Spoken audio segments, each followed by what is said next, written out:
नमस्कार, आप देख रहे हैं इंडिया क्राइम और मैं हूं आपके साथ रंजना सिंह राठौर। बुलेटिन की शुरुआत करेंगे, लेकिन सबसे पहले नजर अब तक की हेडलाइंस पर।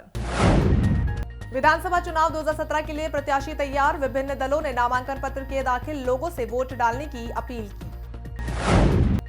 विधानसभा चुनावों के चलते राजनीतिक पार्टियों की तैयारियां शुरू, कांग्रेस प्रत्याशी ने की पदयात्रा, लोगों से की वोटों की अपील।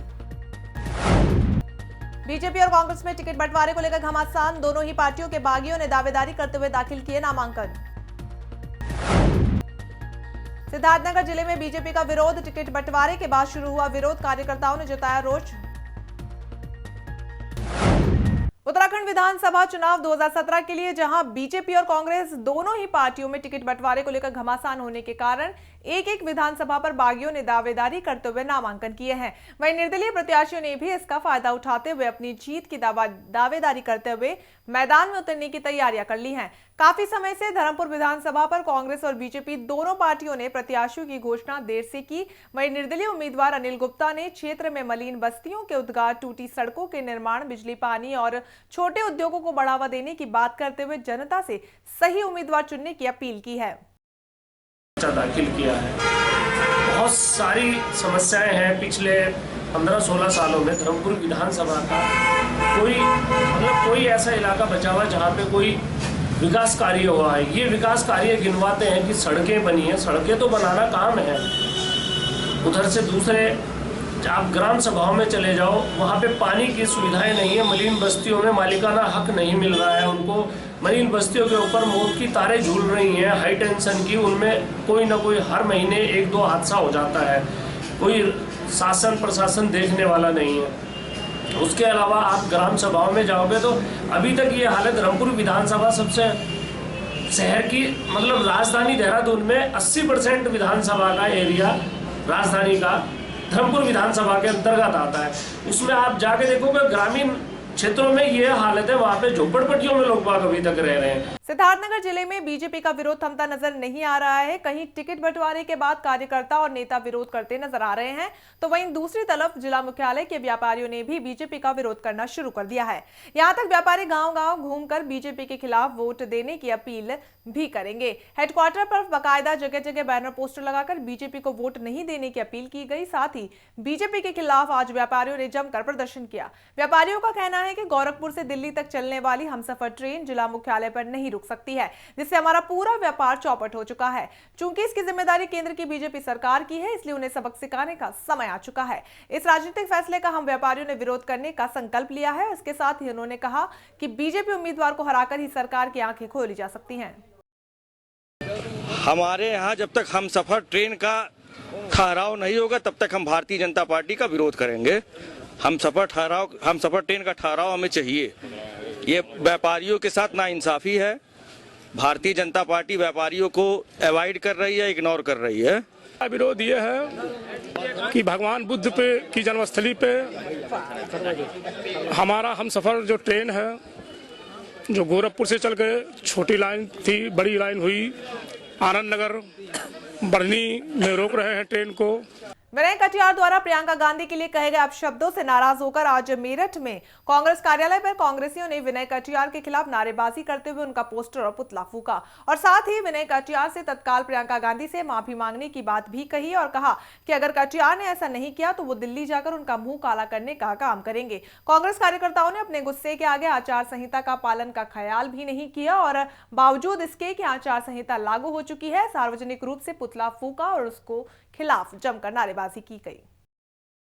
आज हम तमाम कार्यकर्ता इस बात का विरोध कर रहे हैं। बराबर भाजपा के नेता रॉबर्ट वड्रा जी और हमारी श्रीमती प्रियंका गांधी जी पे बराबर आक्रमण कर रहे हैं और कल तो उन्होंने हद कर दी विनय कटियार जी ने, और विनय कटियार जी भाजपा के कुत्ते की तरह भौंकते रहते हैं। और कल जो उन्होंने अपशब्द श्रीमती प्रियंका गांधी जी के बारे में कहा है वो तमाम देश की बेटियों के बारे में कहा है।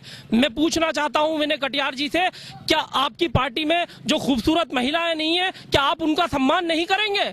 जो आप ये कह रहे हैं कि हमारे पास हीरोइन भी है। मामला कन्नौज के रामपुर मुंडेरी राजा गांव का है, जहां बदमाशों ने डकैती के दौरान लाखों का सामान लूट लिया। इस दौरान विरोध करने पर 47 वर्षीय खुंजू के सर पर डंडे से कई वार किए। इसके बाद बदमाशों ने जमकर लूटपाट की। घर पर रखे जेवरात समेत करीब 4.5 लाख का माल लूट ले गए। परिजनों को शोर मचाने पर बदमाशों ने खुनजू के पुत्र सियाजुल अली और पत्नी आसमा बेगम पर तमंचे से फायरिंग कर दी। गोली लगने से दोनों गंभीर रूप से घायल हो गए। परिवार के लोगों के साथ ग्रामीणों ने खुनजू समेत बेटे और पत्नी को जिला अस्पताल में पहुंचाया। उधर घटना के 1 घंटे बाद मनीमाऊ चौकी पुलिस मौके पर पहुंची। पुलिस ने पड़ताल शुरू कर दी है। पुलिस के मुताबिक मामला मारपीट और आपसी झगड़े का है, तो वहीं पीड़ित लूटपाट का आरोप लगा रहे हैं। पुलिस को इसकी आपसी झगड़ा बताकर पल्ला झाड़ने में लगी हुई है। अलीगढ़ महानगर की पौष कॉलोनी रमेश विहार में आज मानवता को शर्मसार कर देने वाली घटना सामने आई है। रात के अंधेरे में एक निर्दयी मां अपनी नवजात बच्ची को जन्म देकर गंदे नाले के किनारे फेंक कर चली गई। सुबह लोगों ने नवजात बच्ची को देखा तो उनके पैरों तले जमीन खिसक गई, जिसके बाद लोगों ने इसकी जानकारी स्थायी पुलिस और चाइल्ड लाइन संस्था को दी। सूचना मिलते ही संस्था के लोग व पुलिस मौके पर पहुंचे और बच्ची को कब्जे में लेकर चाइल्ड लाइन संस्था के सुपुर्द कर दिया। घटना की जानकारी देते हुए स्थानीय राजेश ने बताया, सुबह नाले के पास नवजात शिशु पड़ा मिला था, जिसकी जानकारी चाइल्ड लाइन संस्था व पुलिस को दे दी गई। इधर चाइल्ड लाइन संस्था के सदस्य ने जानकारी देते हुए बताया कि सुबह उन्हें जानकारी मिली थी कि नाले के निकट नवजात शिशु पड़ा हुआ है। सूचना मिलने पर संस्था सदस्यों के साथ पहुंची और नवजात बच्ची को पालन पोषण के लिए संस्था ने गोद लिया है। और हम लोग यहाँ पे चाइल्ड लाइन चलाते हैं।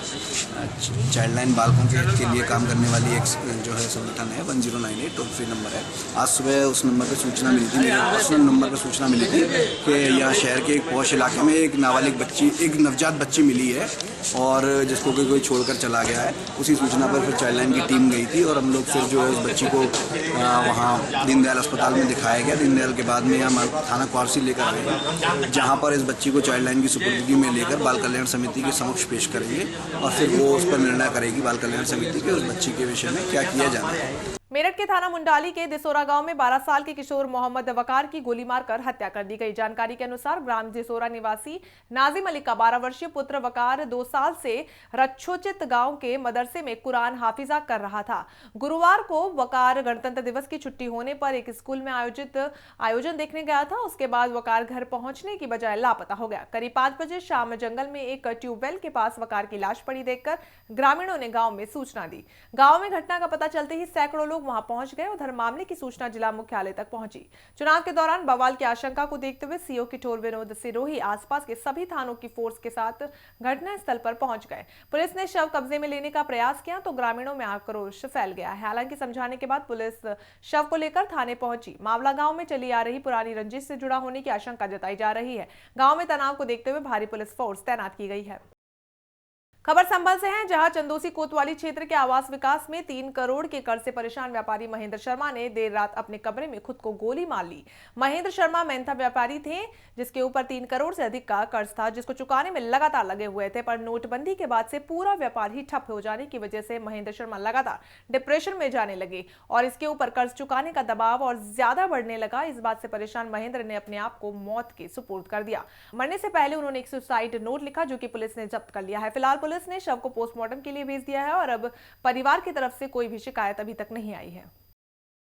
श्री महेंद्र कुमार शर्मा जो मृतक हैं, son of Aditya Kumar Sharma, people वाली गली नरौली बनियाठेर के रहने वाले थे, जो हाल पता पुष्प विहार कॉलोनी चंदोसी में रहते थे। उनका एक सुसाइड नोट प्राप्त हुआ है जिसमें लिखा है कि मैं मैथा का कारोबार करता था और लगभग 3 करोड़ का उसमें घाटा हो गया है, काफ़ी नुकसान हो गया, जिस नुकसान को बर्दाश्त नहीं किया सकता। इस कारण उन्होंने अपने दुनाली बंदूक से गोली मार ली। वक्त तो चला एक छोटी सी ब्रेक का, बने रहिए हमारे साथ।